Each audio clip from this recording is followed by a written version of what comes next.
So this is the aftermath of that terrorist attack in eastern Germany today. A total horror show. At least 2 people killed, including a child, more than 60 injured. And this is the moment of that attack. A car goes careening, look at that, into a beautiful kind of shopping village for Christmas. Now, an arrest has been made, and there are reports that it is a Saudi doctor. Saudi doctor ID'd as driver who crashed into the Christmas market in suspected terror attack, killing 2 and injuring dozens. Suspected terror attack, it looks pretty obvious at this point, but let's bring in our experts. Fred Fleitz, former CIA analyst and, of course, Newsmax contributor. Blaine Holt, the retired Brigadier General from the Air Force. And Troy Miller, President and CEO of the National Religious Broadcasters. Fred, first to you. From a national security perspective, our national security perspective, what are you thinking? What does this thing tell us today? Europe is being destroyed, but out of control illegal migration from states where there is a terrorist problem. I don't think it can be fixed, but it is a lesson to the United States of the damage that Biden's policies have done and how much more damage they would do if we didn't have a president coming in who's going to close the border. I don't know how Germany's going to expel all these illegal migrants who do not accept German society, who seem to be doing this every year at these Christmas celebrations. I don't know that Europe can be saved, but I'll tell you, I'm darn sure we can save the United States with Donald Trump. Wow, Europe might be in a position, General Holt, do you agree, where it can't be saved? I've heard about that before, the unchecked migration. And you know, legal migration is fine, but you've got to adopt the customs of the country where you're assimilating. These people are not assimilating. They seem to hate the culture that surrounds them, and they're intent on changing it. Yeah, and I've lived in Europe many, many years, and I've watched it just get so bad over the decades. But I agree with Fred completely. I do have hope for Europe in this. My hope is that President Trump is going to lead the way by example, and his mass deportation program is going to be modeled. Norway, Netherlands are already looking at that. They want to consult with him. But if they're going to save Europe, they're going to have to take a look at President Trump's leadership. This has happened in the United States, a very similar attack in 2021 in Waukesha, Wisconsin. A young child, several elderly people were killed. It was horrific. Troy Miller, what do you see this as Christianity under attack? Well, absolutely. First, let me say our prayers go out to the families and to all of those who were injured, and especially those that were critically injured. We're praying that they can be home for this holiday season with their families. But yeah, this is definitely was targeted at Christians. These festivals, these little Christmas markets that pop up all throughout Germany. I lived in Europe as well.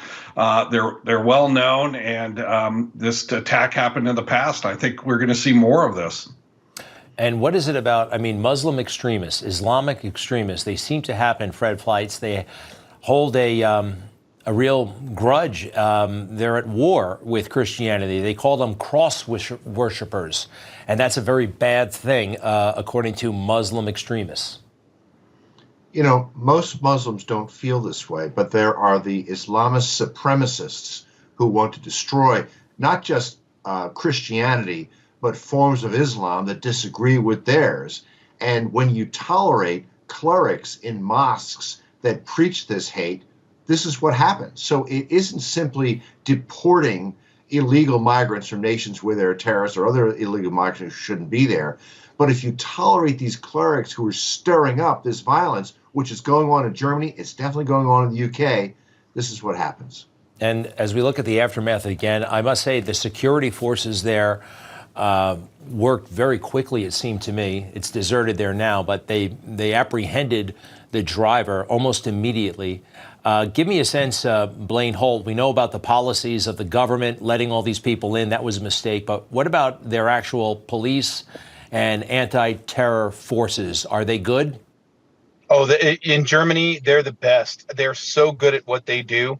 And honestly, from talking to German police officers when I was there, Greg, they're demoralized by a lot of these policies and these laws coming out of the Bundeswehr, the Parliament of Germany. They try to do their jobs, and and it's kind of what we saw during the Antifa BLM burn down here. Defund the police came after that, burned down the police departments, but they are so good and they're so professional, and they're not going to stop. They need help from politicians that don't act this way. And Troy Miller, it's a question that believers ask, wonder about, and I know the answer, well, but I need to hear it. Why does God allow things like this to happen? We know he has the power to do anything he wants. These things do happen. Why?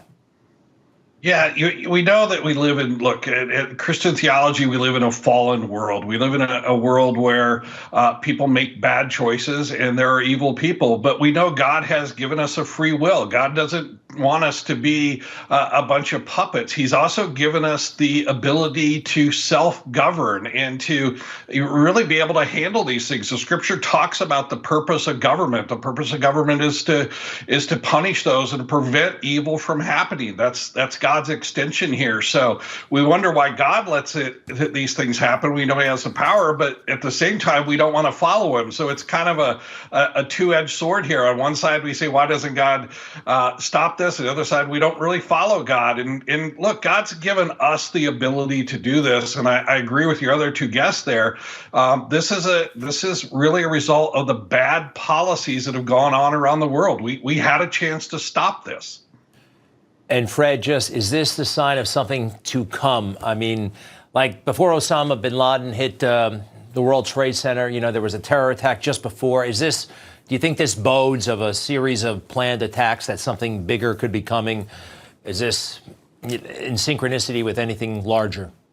I see this a little differently. Unfortunately, these are fairly regular. I don't think this marks a new trend. What I do think it means is that there's going to be more pressure in European countries to vote out the irresponsible globalist leaders who let this happen. And we're going to see this in Germany. Elections are coming up. It's going to happen in France, and it's certainly going to happen in the UK, and it happened in the US. It's going to happen in Canada. These are policies that led in illegal migrants. They're destroying their economies, radical Green Deal legislation. They've spent too much money. Government has failed the people of Europe. This is just a symptom of that. These politicians are going to pay. If we could switch, if you don't mind, to the drone situation, which we don't seem any closer to solving this mystery. We have more restrictions. The FAA has now restricted certain flights of drones in New Jersey and also into New York. You're the aviator. So am I, actually, General Yes, Holt. you are. But Yes, you are. I don't like that. I made this comparison earlier. It's like in the aftermath of a school shooting, they immediately order no guns to be used in a certain geographical area. It doesn't seem legal to me, and it doesn't seem very even helpful. Flying a drone is not a constitutional right, but I don't think they should be able to say we can't fly drones. No, that's exactly right. And they're impeding commerce. Putting up no-fly zones is just treating a symptom. It's much more for media eyewash. Hey, look, we're doing something. But what they have done is they haven't leveled with the American people. They haven't told us the origin of the drones. They haven't produced any licenses to prove that they're operating lawfully. They haven't explained all the land that China owns around our military bases and the drones that are spotted around those areas. And Americans have just had it. And even if they came out with the truth at this point, my fear is nobody would believe them. We totally have a boy who cried wolf scenario. Now, to take it a step further, I am worried about another shoe dropping. I am worried about this being a precursor to something else, because we have capabilities to do stuff about this, Greg, as you well know, but we're not, and we do this at our own peril. So melt the switchboards of the Congress, because this is not safe, and it's not lawful drone flying. And Fred, have you heard anything else? It's so much, the government doesn't know, the government knows, but they don't want to tell us. Some people in the government are saying China, elected officials saying China. What is your best read on the situation? I continue to believe that many of these drones are amateurs, hobbyists, and pranksters taking advantage of a situation where they simply want to frighten the public. But the larger drones, I think they were military or intelligence they were part of some type of operation or exercise. And I don't like the answers we're hearing from the administration. They know more about this than they're saying. Members of Congress believe that, and the American public deserves to know. Let's recognize a lot of these drone sightings are harmless, but some of them, there's another explanation for what's going on. Troy Miller, it is the Friday before Christmas, and we hope it's going to be a beautiful time. Anything you care to share as we enter Christmas week?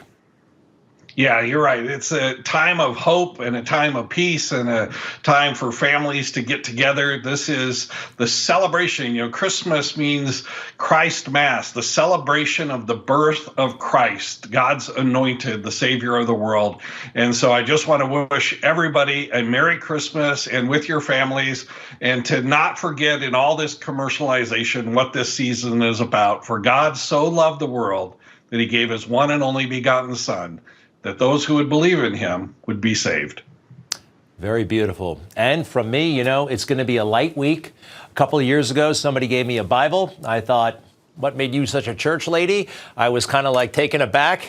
I was so stupid. And then a couple of years after that, I actually started reading the Bible, and it changed my life. And although I'm kind of a once a week person, not a once a day person, I want to change that. That's my New Year's resolution, and I highly, highly, highly recommend it, especially the Charles Stanley Life Principles Bible, because it has little explainers if you don't, you know, if some of the language is a little bit confusing to you. But anyway, gentlemen, thank you. Troy Miller from the National Religious Broadcasting Association, Blaine Holt, our military consultant, and Fred Fleitz, former CIA analyst, and former Trump national security veteran and future. Hopefully you're back there in the National Security Council when and if you want to go, Fred. Many thanks, and we'll be right back.